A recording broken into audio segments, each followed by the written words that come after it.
Oh Espíritu Santo, amor del Padre y del Hijo, inspírame siempre lo que debo pensar, lo que debo decir, cómo debo decirlo, lo que debo callar, cómo debo actuar, lo que debo hacer para gloria de Dios, bien de las almas y mi propia santificación. Hoy es jueves 17 de septiembre y en este jueves meditamos el Evangelio de San Lucas en el capítulo 7, versículos 36 al 50. Un fariseo le rogó que comiera con él, y entrando en la casa del fariseo se puso a la mesa. Había en la ciudad una mujer pecadora pública, quien al saber que estaba comiendo en casa del fariseo, llevó un frasco de alabastro de perfume y poniéndose detrás a los pies de él, comenzó a llorar, y con su lágrima le mojaba los pies, y con los cabellos de su cabeza se los secaba. Besaba sus pies y los ungía con el perfume. Al verlo, el fariseo que le había invitado se decía para sí: si este fuera profeta, sabría quién y qué clase de mujer es la que le está tocando, pues es una pecadora. Jesús le respondió: Simón, tengo algo que decirte. Él dijo: di, maestro. Un acreedor tenía 2 deudores. Uno debía 500 denarios y el otro 50. Como no tenían para pagarle, perdonó a los 2. ¿Quién de ellos le amará más? Respondió Simón: pues supongo que aquel a quien perdonó más. Él le dijo: has juzgado bien. Y volviéndose hacia la mujer, dijo a Simón: ¿ves a esta mujer? Entré en tu casa y no me diste agua para los pies. Ella en cambio ha mojado mis pies con lágrimas y los ha secado con sus cabellos. No me diste el beso. Ella desde que entró no ha dejado de besarme los pies. No ungiste mi cabeza con aceite. Ella ha ungido mis pies con perfume. Por eso te digo que quedan perdonados sus muchos pecados, porque ha mostrado mucho amor. A quien poco se le perdona, poco amor muestra. Y le dijo a ella: tus pecados quedan perdonados. Los comensales empezaron a decirse para sí: ¿quién es este que hasta perdona los pecados? Pero él dijo a la mujer: tu fe te ha salvado, vete en paz. Palabra del Señor. Gloria a ti, Señor Jesús. El Evangelio nos abre un camino de esperanza y de consuelo. Es bueno percibir sobre nosotros la mirada compasiva de Jesús, así como la percibió la mujer pecadora en la casa del fariseo. Esta mujer encontró verdaderamente al Señor. En el silencio le abrió su corazón. En el dolor le mostró el arrepentimiento por sus pecados. Con su llanto hizo un llamamiento a la bondad divina para recibir el perdón. Para ella no habrá ningún juicio sino el que viene de Dios, y este es el juicio de la misericordia. Así nos recordaba el Papa Francisco una homilía en el año 2015.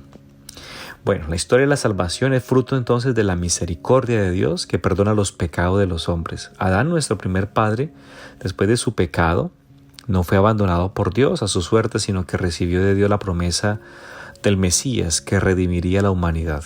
El rey David, como hizo el primer hombre, a pesar de haber recibido todo de Dios, sucumbe ante la tentación y comete los pecados más graves, los únicos castigados con la muerte tanto en Israel como en los pueblos vecinos: el asesinato y el adulterio. Pero también David, como antes con Adán, también con él prevalece la misericordia de Dios que reorienta de nuevo la vida de los hombres. Entonces el arrepentimiento de David fue ejemplar. Llora su pecado y a pesar de sus debilidades se muestra como hombre según el corazón de Dios. David es modelo de penitencia. ¿Por qué? Porque reconociendo su delito alcanzó el perdón divino. El arrepentimiento quedó plasmado en ese salmo que conocemos como el Miserere. Es el Salmo 50, donde con gran belleza y profunda piedad se recoge esa súplica del rey David, pecador ante el Señor. Hermanos, para arrepentirnos es necesario reconocer que se ha pecado. El hijo pródigo decidió volver a la casa de su padre después del reconocimiento de su culpa y solo así obtuvo el perdón de su padre. En la historia pues entonces está registrada la cruel represalia del emperador Teodosio contra la ciudad de Tesalónica por unos desórdenes habidos en los que fueron asesinados algunos oficiales del imperio. El emperador no le dio ninguna importancia a la abundante sangre derramada y al elevado número de muertos que hubo por la represalia ordenada por él. Pero San Ambrosio, obispo de Milán, prohibió al emperador la entrada a la ciudad milanesa si antes no hacía penitencia por su pecado, y Teodosio se excusó. Sin embargo, la fortaleza del santo obispo hizo que el emperador reconociera su pecado y se arrepintiera. Solo después de hacer penitencia pudo volver a estar en comunión con la iglesia. Y para lograr el perdón de los pecados hay que reconocerse entonces pecadores necesitados de la misericordia divina y estar arrepentidos sinceramente. San Lucas, en segundo lugar, nos narra la escena de la pecadora arrepentida en casa de un fariseo llamado Simón. Y en ese pasaje vemos cómo el amor de Dios y el perdón de los pecados están en íntima relación. O sea, el perdón suscita el amor y el amor obtiene el perdón. Y Jesús es invitado por el fariseo a comer en su casa. Durante la comida, una mujer conocida en la ciudad, pues dice el Evangelio como la pecadora pública, entró en el lugar donde estaba Jesús y llevando consigo un frasco de alabastro de perfume, enjugó los pies del Señor. Aquella mujer, movida seguramente por la gracia, acudió atraída por la predicación de Jesús y lo que se decía de él. Y al verlo, pues se dice Simón para sí, ¿no? Si este fuera profeta. Pero aquí el pensamiento del fariseo no quedó oculto para Jesús, que es verdadero Dios. Él sabía las circunstancias de aquella mujer. El Señor conoce los corazones y la actitud de la mujer le sirvió para explicar las relaciones que existen entre el perdón y el amor. Aquella mujer fue perdonada de sus pecados porque amó mucho. Y el amor se manifiesta en los detalles. La mujer no escatimó el gasto de dinero para un buen perfume. No disimuló sus lágrimas por los pecados cometidos. Sin embargo, Jesús echa de menos todos esos detalles de cortesía y de delicadeza que el fariseo no ha sido capaz de manifestarle. 3 cosas nos enseña Cristo: su divinidad y el poder de perdonar los pecados, el mérito del amor de la pecadora y tercero, la desatención que encierran los descuidos de Simón, que ha omitido en el trato con Jesús los detalles de urbanidad que se solían tener con los invitados. O sea, el Señor no buscaba esos detalles por el valor que en sí poseían, sino por el cariño que ellos expresaban.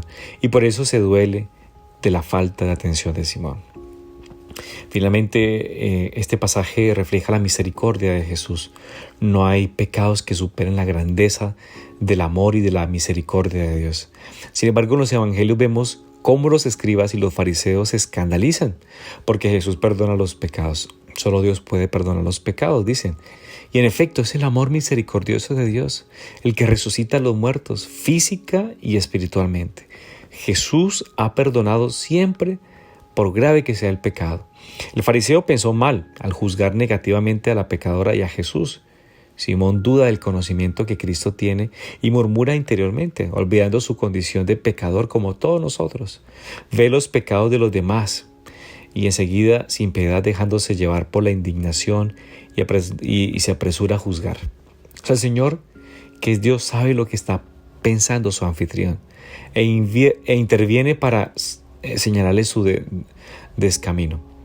La caridad, hermanos, la humildad nos harán ver en los pecados de los demás nuestra propia condición débil y desvalida, y nos ayudarán a unirnos de corazón al dolor de todo pecador que se arrepiente, porque también nosotros caeríamos en iguales o más graves pecados si la divina piedad no estuviera misericordiosamente junto a nosotros.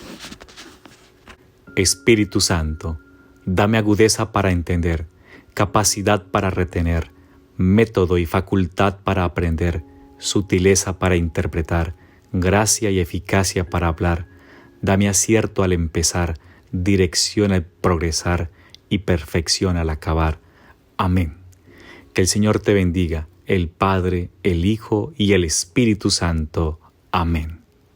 Que tengas una hermosa y bendecida jornada.